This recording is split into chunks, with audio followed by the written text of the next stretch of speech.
বাড়ির পুরনো স্টোররুমে তালা খুলতে গিয়ে যখন চাবি হাতের মধ্যে খুঁড়ছিল শ্বশুর যে পেছন থেকে এসে আমার কবজি ধরলেন এবং কানে কানে এমন একটা শর্ত বললেন যেটা শুনে আমার পুরো অস্তিত্ব কেঁপে উঠল।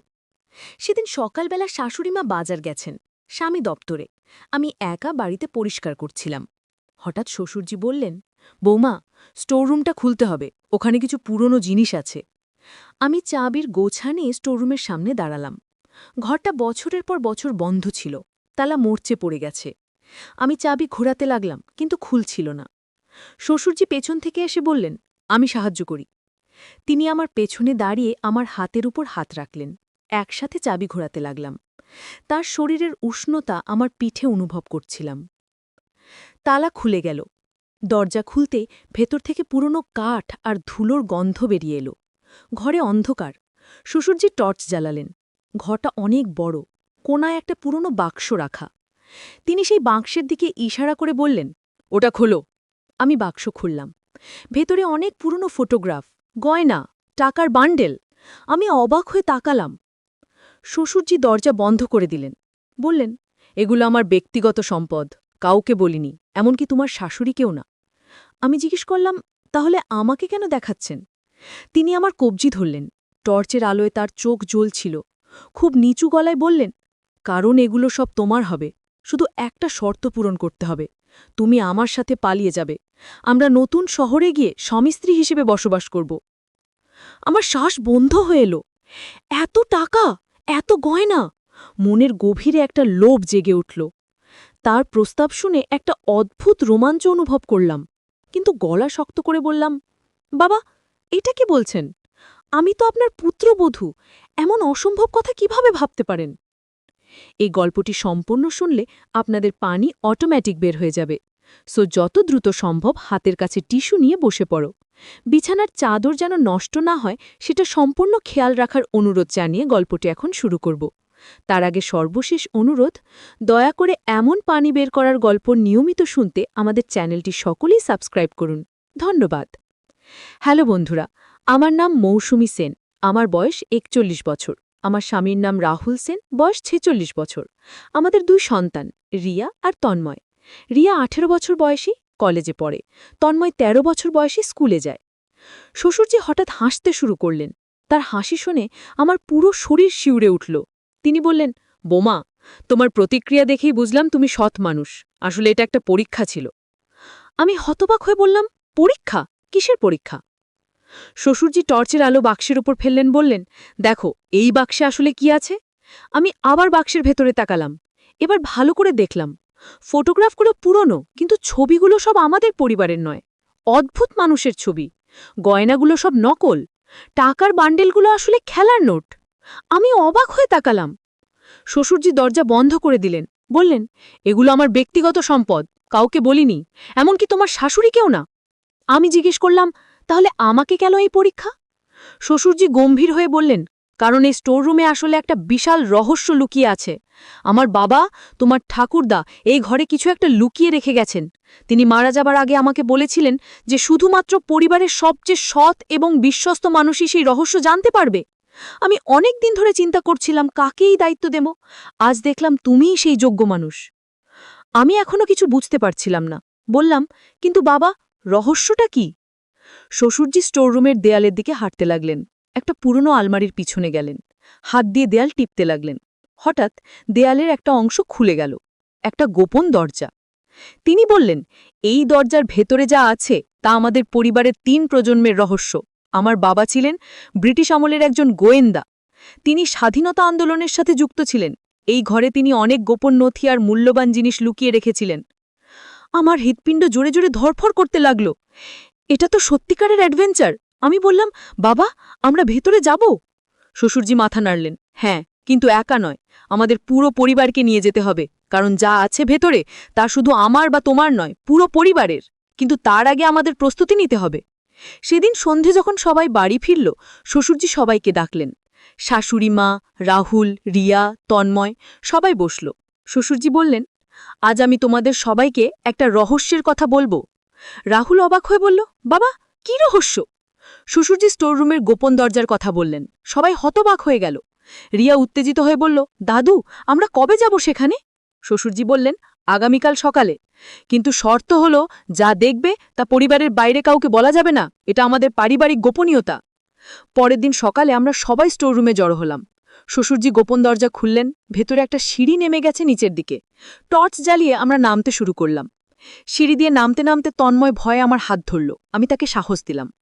সিঁড়ি শেষ হলো একটা বড় ঘরে। ঘরের দেয়ালে পুরনো মানচিত্র টাঙানো, কোনায় একটা লোহার তিজুরি।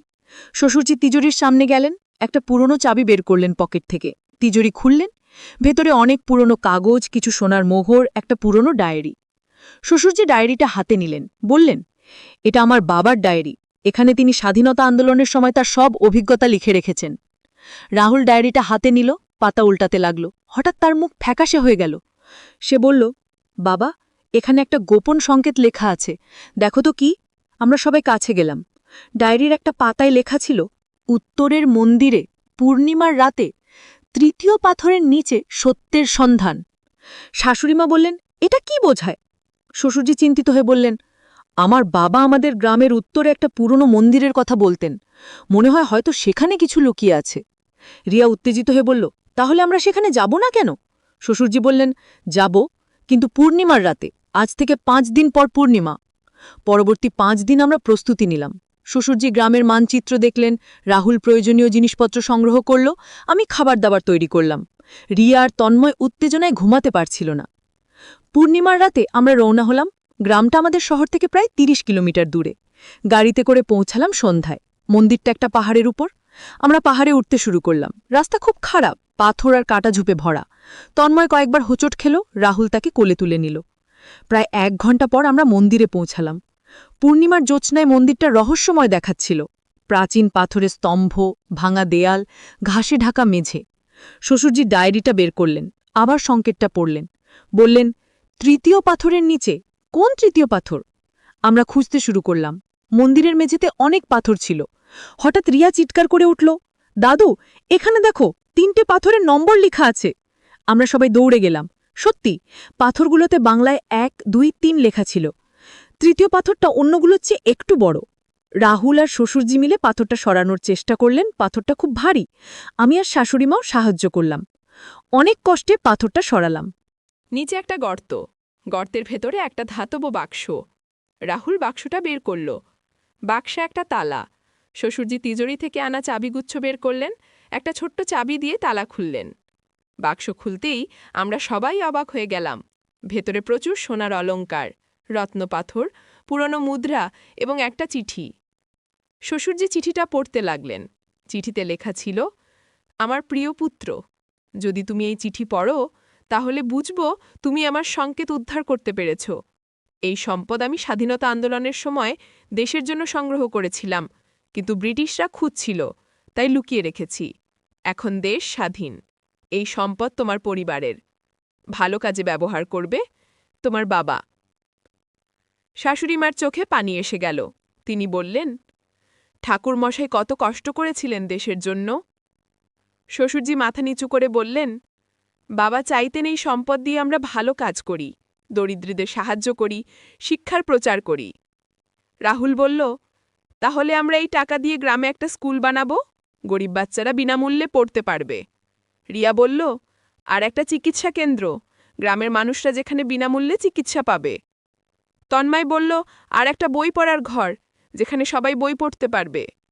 আমি বললাম, আর নারীদের জন্য সেলাই প্রশিক্ষণ কেন্দ্র, যাতে তারা নিজেদের পায়ে দাঁড়াতে পারে। শাশুড়িমা হাসলেন, বললেন, ঠাকুরমশাইয়ের স্বপ্ন পূরণ হবে।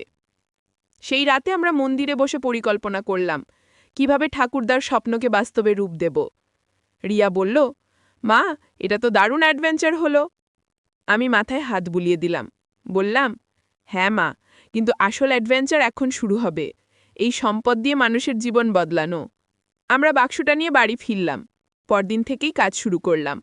গ্রামের মানুষদের সাথে কথা বললাম, জমি কিনলাম, স্কুল আর চিকিৎসা কেন্দ্রের জন্য পরিকল্পনা করলাম। 3 মাস পর স্কুলের কাজ শুরু হলো। গ্রামের মানুষরা এসে সাহায্য করতে লাগল। রাহুল প্রতিদিন গ্রামে যেত তদারকি করতে। রিয়া ছুটির দিনে গিয়ে বাচ্চাদের পড়াতো। তন্ময় গল্প বলতো তাদের। আমি নারীদের সেলাই প্রশিক্ষণ কেন্দ্রের দায়িত্ব নিলাম। প্রথমে 5 জন মহিলা এলো, তারপর ধীরে ধীরে সংখ্যা বাড়ল।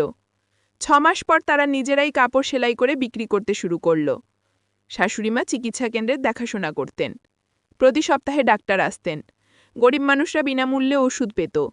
অনেক জীবন বাঁচল। শ্বশুরজি বই পড়ার ঘর বানালেন। শহর থেকে বই কিনে আনলেন। গ্রামের বাচ্চারা স্কুলের পর সেখানে বসে পড়ত। বড়রাও আসত সন্ধ্যায়। 1 বছর পর স্কুলের উদ্বোধন হলো। গ্রামের সবাই এলো। শিক্ষা কর্মকর্তারাও এলেন। তারা আমাদের কাজ দেখে অভিভূত হলেন। বললেন, এই গ্রাম এখন অন্য গ্রামগুলোর জন্য আদর্শ হবে। রিয়া মঞ্চে উঠে বলল, এই স্কুল আমার প্রপিতামহের স্বপ্নের ফসল। তিনি দেশের জন্য লড়াই করেছিলেন। আজ আমরা তার স্বপ্ন পূরণ করছি। সবাই করতালি দিল। শ্বশুরজি মঞ্চে উঠে তার বাবার ডায়েরি থেকে কিছু অংশ পড়লেন। তার গলা ভারী হয়ে গেল। বললেন, বাবা লিখেছিলেন, স্বাধীনতার মানে শুধু ব্রিটিশদের থেকে মুক্তি নয়। স্বাধীনতার মানে হল প্রতিটি মানুষের শিক্ষার অধিকার, চিকিৎসার অধিকার, সম্মানের সাথে বেঁচে থাকার অধিকার।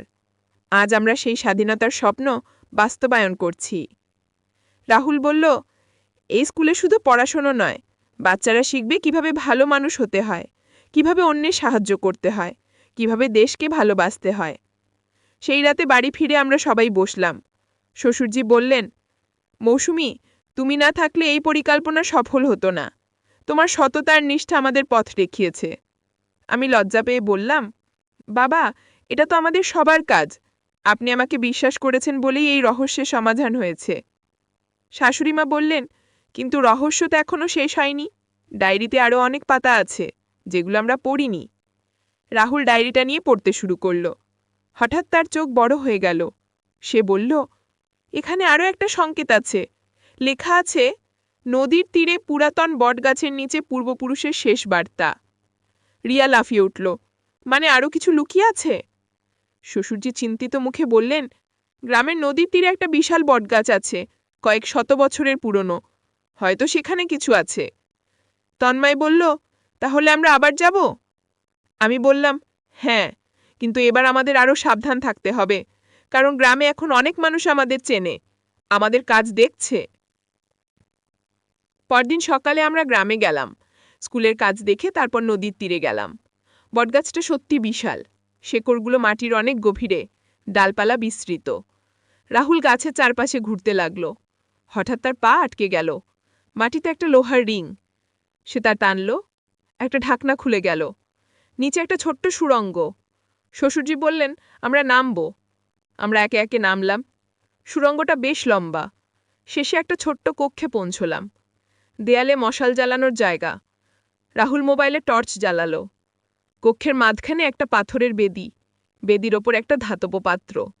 পাত্রের গায়ে অদ্ভুত লেখা। শ্বশুরজি কাছে গিয়ে পড়লেন। তিনি বললেন, এটা সংস্কৃতে লেখা। লেখা আছে, যে সত্যের পথে চলে সেই পায় এই আশীর্বাদ। পাত্রটা খুললেন। ভেতরে একটা পুরনো পাণ্ডুলিপি। পাণ্ডুলিপিতে আমাদের পরিবারের ইতিহাস লেখা। কত প্রজন্ম আগে থেকে আমাদের পূর্বপুরুষরা এই এলাকায় ছিলেন, কিভাবে তারা মানুষের সেবা করতেন। শাশুড়িমা পাণ্ডুলিপি পড়তে পড়তে বললেন, দেখো, এখানে লেখা আছে যে আমাদের পরিবার সবসময় গরিবদের সাহায্য করত, অসুস্থদের সেবা করত, শিক্ষার প্রচার করত। রিয়া বলল, মানে আমরা যা করছি সেটা আমাদের পরিবারের ঐতিহ্য? শ্বশুরজি মাথা নাড়ে বললেন, হ্যাঁ, আমরা শুধু ঠাকুরদার স্বপ্ন নয়, আমাদের সব পূর্বপুরুষের স্বপ্ন বাস্তবায়ন করছি। পাণ্ডুলিপি শেষে লেখা ছিল, এই সম্পদ শুধু টাকা নয়, এই সম্পদ হলো আমাদের মূল্যবোধ, আমাদের নীতি, আমাদের দায়িত্ববোধ। যে প্রজন্মই মূল্যবোধ ধরে রাখবে, সেই প্রজন্মই সত্যিকারের ধনী হবে। তন্ময় জিজ্ঞেস করল, দাদু, এখানে কি আর কিছু লুকানো আছে? শ্বশুরজি হাসলেন, না বাবা, এখানে যা ছিল আমরা পেয়ে গেছি। এখন আমাদের কাজ হলো এই শিক্ষাকে এগিয়ে নিয়ে যাওয়া। আমরা পাণ্ডুলিপিটা নিয়ে বাড়ি ফিরলাম। সেই রাতে আমরা সিদ্ধান্ত নিলাম যে এই পাণ্ডুলিপির একটা কপি স্কুলের লাইব্রেরিতে রাখব, যাতে বাচ্চারা জানতে পারে যে সৎ পথে চললে এবং মানুষের সেবা করলে জীবন কত সুন্দর হয়। পরবর্তী 6 মাসে স্কুলে ভর্তি হলো 100 জন ছাত্রছাত্রী। চিকিৎসা কেন্দ্রে প্রতিদিন 50 জন রোগী আসতে শুরু করল। সেলাই প্রশিক্ষণ কেন্দ্রে 30 জন মহিলা প্রশিক্ষণ নিচ্ছিল। বই পড়ার ঘরে সন্ধ্যায় 60-70 জন মানুষ আসত। 1 বছর পর জেলা প্রশাসক আমাদের গ্রাম পরিদর্শনে এলেন। তিনি আমাদের কাজ দেখে মুগ্ধ হলেন। বললেন, এই গ্রাম এখন পুরো জেলার জন্য আদর্শ। অন্য গ্রামেও এই মডেল চালু করা হবে। রাহুল বলল, স্যার, আমরা সাহায্য করতে প্রস্তুত আছি। আমরা চাই প্রতিটি গ্রামে শিক্ষার স্বাস্থ্যসেবা পৌঁছে যাক। জেলা প্রশাসক আমাদের পরিবারকে সম্মাননা দেবার কথা বললেন। কিন্তু শ্বশুরজি বিনীতভাবে বললেন, স্যার, আমাদের কোনো সম্মাননা চাই না। আমরা শুধু চাই গ্রামের মানুষরা ভালো থাকুক, তাদের বাচ্চারা শিক্ষা পাক, অসুস্থরা চিকিৎসা পাক। এটাই আমাদের পুরস্কার। সেই রাতে বাড়ি ফিরে আমি স্টোররুমে গেলাম, সেই গোপন দরজার সামনে দাঁড়ালাম। মনে পড়ল সেই দিনের কথা, যেদিন শ্বশুরজি আমাকে সেই অদ্ভুত শর্ত দিয়েছিলেন। এখন বুঝতে পারলাম সেটা একটা পরীক্ষা ছিল, সততার পরীক্ষা। রাহুল পেছন থেকে এসে বলল, কি ভাবছ? আমি হাসলাম। ভাবছি জীবনটা কত রহস্যময়। একটা ছোট্ট ঘটনা থেকে শুরু হলো এত বড় অ্যাডভেঞ্চার। রাহুল আমার হাত ধরল, এবং এই অ্যাডভেঞ্চার এখনো শেষ হয়নি। আমাদের সামনে আরও অনেক কাজ বাকি। পরদিন রিয়া একটা খবর নিয়ে এলো। সে বলল, মা, গ্রামের মেয়েরা স্কুলে আসতে চায়, কিন্তু তাদের বাবা মা অনুমতি দিচ্ছে না। আমি বললাম, কেন? রিয়া বলল, তারা মনে করে মেয়েদের পড়ার দরকার নেই, বিয়ে দিয়ে দেবে। আমি সিদ্ধান্ত নিলাম। বললাম, আমি গ্রামে যাব, মহিলাদের সাথে কথা বলবো। শাশুড়িমা বললেন, আমিও যাব। আমরা গ্রামে গেলাম। দরজায় দরজায় গিয়ে মহিলাদের সাথে কথা বললাম। বোঝালাম যে শিক্ষা ছেলেমেয়ে সবার জন্য সমান গুরুত্বপূর্ণ। মেয়েরা শিক্ষিত হলে পুরো পরিবার উপকৃত হয়। প্রথমে অনেকে শুনল না, কিন্তু ধীরে ধীরে মন পরিবর্তন হতে শুরু করল। 1 মাস পর 10 জন মেয়ে স্কুলে ভর্তি হল। 3 মাস পর সংখ্যা বেড়ে 25 হল। তন্ময় বলল, মা, আমি ছুটির দিনে গ্রামে থাকতে চাই, বাচ্চাদের গল্প বলবো, খেলা শেখাবো। আমি তার মাথায় হাত বুলিয়ে দিলাম। বললাম, তুমি সত্যি বড় হয়ে যাচ্ছ, তোমার প্রপিতামহের মতো মানুষ হচ্ছ। 2 বছর পর স্কুল থেকে প্রথম ব্যাচ পাশ করল। 25 জন ছাত্রছাত্রী, তাদের মধ্যে 10 জন কলেজে ভর্তি হল, বাকিরা বিভিন্ন কাজে যুক্ত হল। কিন্তু তারা সবাই শিক্ষিত মানুষ হিসেবে জীবন শুরু করল। স্কুলের বার্ষিক অনুষ্ঠানে শ্বশুরজি বললেন, আজ আমার বাবার স্বপ্ন পূর্ণ হল। এই বাচ্চারা দেশের ভবিষ্যৎ, এরা শিক্ষিত হয়ে দেশকে এগিয়ে নিয়ে যাবে। রিয়া মঞ্চে উঠে বলল, দাদু, আমি সিদ্ধান্ত নিয়েছি, আমি শিক্ষকতা পড়ব, এই স্কুলেই শেখাব। সবাই করতালি দিল। রাহুলের চোখে পানি এসে গেল। তিনি আমার দিকে তাকালেন, বললেন, আমাদের মেয়ে আমাদের পথ অনুসরণ করছে। সেই রাতে বাড়ি ফিরে আমরা সবাই ডায়েরিটা আবার পড়লাম। ঠাকুরদা লিখেছিলেন, জীবনের সবচেয়ে বড় সম্পদ হল সত থাকা, সবচেয়ে বড় অ্যাডভেঞ্চার হল মানুষের সেবা করা, সবচেয়ে বড় রহস্য হল ভালোবাসার শক্তি। শ্বশুরজি বললেন, মৌসুমী, সেদিন স্টোররুমে তোমাকে যে পরীক্ষা দিয়েছিলাম, তুমি উত্তীর্ণ হয়েছিলে। তুমি লোভের বিরুদ্ধে দাঁড়িয়েছিলে, সত থেকেছিলে। এই পরিবারের ভাগ্য বদলানোর যোগ্য তুমিই ছিলে। আমি বললাম, বাবা, আপনার বিশ্বাসই আমাকে এই পথ দেখিয়েছে। আপনার পরিবার আমাকে শিখিয়েছে কিভাবে সত থাকতে হয়, কিভাবে অন্যের সাহায্য করতে হয়। শাশুড়িমা বললেন, এখন আমাদের দায়িত্ব হল এই শিক্ষা পরবর্তী প্রজন্মকে দেওয়া। রিয়া, তন্ময় এবং তাদের পরের প্রজন্ম যাতে এই মূল্যবোধ ধরে রাখে। 3 বছর পর গ্রামে আরও 2টো স্কুল খোলা হলো, চিকিৎসা কেন্দ্র আরও বড় হল, পুরো সময়ের 2 জন ডাক্তার নিয়োগ হল, সেলাই প্রশিক্ষণ কেন্দ্র থেকে পাশ করা মহিলারা নিজেদের ব্যবসা শুরু করল। গ্রামের চেহারা পুরোপুরি বদলে গেল। রাস্তা পাকা হলো, বিদ্যুৎ এলো, পানীয় জলের ব্যবস্থা হলো। সবচেয়ে বড় কথা, গ্রামের মানুষরা শিক্ষিত হতে শুরু করল। তারা তাদের অধিকার সম্পর্কে সচেতন হল। রিয়া শিক্ষকতা পাশ করে স্কুলে যোগ দিল। তন্ময় বড় হয়ে ডাক্তার হওয়ার স্বপ্ন দেখতে শুরু করল। সে বলল, বাবা, আমি ডাক্তার হয়ে এই গ্রামেই থাকব, মানুষদের সেবা করব। রাহুল গর্বিত হয়ে বলল, তুমি তোমার প্রপিতামহের যোগ্য উত্তরসূরি হচ্ছ। 5 বছর পর রাজ্য সরকার আমাদের গ্রামকে আদর্শ গ্রাম হিসেবে ঘোষণা করল। মুখ্যমন্ত্রী নিজে এসে স্কুল পরিদর্শন করলেন। তিনি বললেন, এই পরিবার প্রমাণ করেছে একটা পরিবারের নিষ্ঠা পুরো গ্রামকে বদলে দিতে পারে। কিন্তু আমরা সম্মাননা নিলাম না। শ্বশুরজি বললেন, আমরা কোনো সম্মাননা চাই না, আমরা শুধু চাই আমাদের কাজ অন্যদের অনুপ্রাণিত করুক, আরও মানুষ এগিয়ে আসুক। এক সন্ধ্যায় আমি আবার স্টোররুমে গেলাম। গোপন দরজার সামনে দাঁড়ালাম। মনে হলো যেন ঠাকুরদা আমাকে আশীর্বাদ করছেন। তার স্বপ্ন আমরা বাস্তবায়ন করতে পেরেছি। রাহুল এসে বলল, এখনও ভাবছ সেই দিনটার কথা? আমি হাসলাম। হ্যাঁ, সেদিন যদি আমি লোভে পড়ে শ্বশুরজির প্রস্তাবে রাজি হতাম, তাহলে আজ এই অ্যাডভেঞ্চার হতো না, এই রহস্যের সমাধান হতো না, এত মানুষের জীবন বদলানো হতো না। রাহুল আমাকে জড়িয়ে ধরল।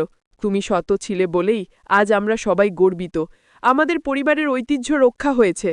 সেই রাতে আমরা সবাই বসে ঠাকুরদার ডায়েরি শেষ পর্যন্ত পড়লাম। শেষ পাতায় তিনি লিখেছিলেন, আমার প্রিয় পরিবার, যদি তোমরা এই ডায়েরি পড়ো তাহলে বুঝব তোমরা সৎ পথে আছো। মনে রেখো, জীবনের সবচেয়ে বড় রহস্য হলো ভালোবাসা আর সেবা। এই দুটো জিনিস তোমাদের সব সমস্যার সমাধান দেবে, সব রহস্যের উত্তর দেবে। ভালো থেকো, সৎ থেকো, মানুষের সেবা করো। তোমাদের আশীর্বাদ করছি। আমরা সবাই চোখ মুছলাম। শ্বশুরজি বললেন, বাবা চলে গেছেন, কিন্তু তার শিক্ষা আমাদের সাথে আছে। এই শিক্ষা আমরা পরবর্তী প্রজন্মকে দেব। 10 বছর পর রিয়া স্কুলের প্রধান শিক্ষিকা হল। তন্ময় ডাক্তার হয়ে গ্রামের চিকিৎসাকেন্দ্রে যোগ দিল। স্কুলে এখন 500 ছাত্রছাত্রী পড়ে। চিকিৎসাকেন্দ্রে প্রতিদিন 200 রুগী আসে। 50টা পরিবার সেলাই কাজ করে জীবিকা নির্বাহ করছে। গ্রাম এখন পুরোপুরি শিক্ষিত। প্রতিটি বাচ্চা স্কুলে যায়, মেয়েরা কলেজে পড়ে, নারীরা স্বাবলম্বী, অসুস্থরা চিকিৎসা পায়। শ্বশুরজি একদিন আমাকে ডাকলেন, বললেন, মৌসুমী, আজ আমার বয়স 75। আমার জীবনের সবচেয়ে বড় আনন্দ হলো তোমাকে এই পরিবারের সদস্য হিসেবে পাওয়া। তুমি না থাকলে এই অ্যাডভেঞ্চার সম্ভব হতো না। আমি তার পা ছুঁয়ে প্রণাম করলাম, বললাম, বাবা, আপনি আমাকে বিশ্বাস করেছিলেন, সেই বিশ্বাসই আমার জীবনের সবচেয়ে বড় সম্পদ। সেই রাতে বাড়ি ফিরে আমি আয়নায় নিজেকে দেখলাম। 20 বছর বয়সে যখন এই পরিবারে এসেছিলাম তখন ছিলাম একটা সাধারণ মেয়ে। আজ 51 বছর বয়সে আমি একটা পরিবারের, একটা গ্রামের, শত শত মানুষের জীবনের অংশ। রাহুল বলল, কি ভাবছ? আমি বললাম, ভাবছি আমাদের জীবন কত সুন্দর হয়েছে। একটা ছোট্ট পরীক্ষা থেকে শুরু হয়ে আজ এত বড় অ্যাডভেঞ্চার। রাহুল হাসল, এটা শুধু অ্যাডভেঞ্চার নয়, এটা আমাদের জীবনের উদ্দেশ্য। আমরা বুঝতে পেরেছি জীবনের আসল মানে কি। পরদিন সকালে স্টোররুমে গেলাম, গোপন দরজাটা খুললাম, সিঁড়ি দিয়ে নেমে সেই গোপন ঘরে গেলাম, ঠাকুরদার তিজোরি খুললাম, ডায়েরিটা হাতে নিলাম। শেষ পাতায় আমি লিখলাম, প্রিয় ঠাকুরদা, আপনার স্বপ্ন আমরা পূরণ করেছি, আপনার শিক্ষা আমরা ধরে রেখেছি। এখন আমাদের দায়িত্ব এই শিক্ষা পরবর্তী প্রজন্মকে দেওয়া। রিয়া, তন্ময় এবং তাদের বাচ্চারা এই ঐতিহ্য এগিয়ে নিয়ে যাবে। আপনার আশীর্বাদ আমাদের সাথে আছে। আপনার প্রিয় পৌত্রবধূ মৌসুমী। ডায়েরি বন্ধ করে তিজোরিতে রেখে দিলাম। ওপরে উঠে এলাম। রাহুল, রিয়া, তন্ময়, শ্বশুরজি, শাশুড়িমা সবাই বসে আছে। শ্বশুরজি বললেন, আজ থেকে এই স্টোররুমের চাবি রিয়ার হাতে তুলে দিচ্ছি। যখন সে মনে করবে তখন তার যোগ্য উত্তরসূরিকে এই রহস্য জানাবে। রিয়া চাবি নিয়ে বলল, দাদু, আমি প্রতিজ্ঞা করছি আপনাদের ঐতিহ্য আমি রক্ষা করব। আমি নতুন প্রজন্মকে শিক্ষিত করে তুলব। সবাই খুব খুশি হলো। আমি আবার চিন্তা করলাম যে শ্বশুরজির প্রস্তাবে আমি রাজি হয়ে যেতাম তাহলে কি হতো? আমি হয়তো অনেক টাকার মালিক হতাম, কিন্তু এই শান্তি পেতাম না, এই মনের শান্তি পেতাম না। আমি ভুল সিদ্ধান্ত নিলে ভাষার ভারসাম্য থাকে সুযোগ থাকতো না, আর আমার কোনোদিনই কোনো বিশ্বাসই থাকতো না।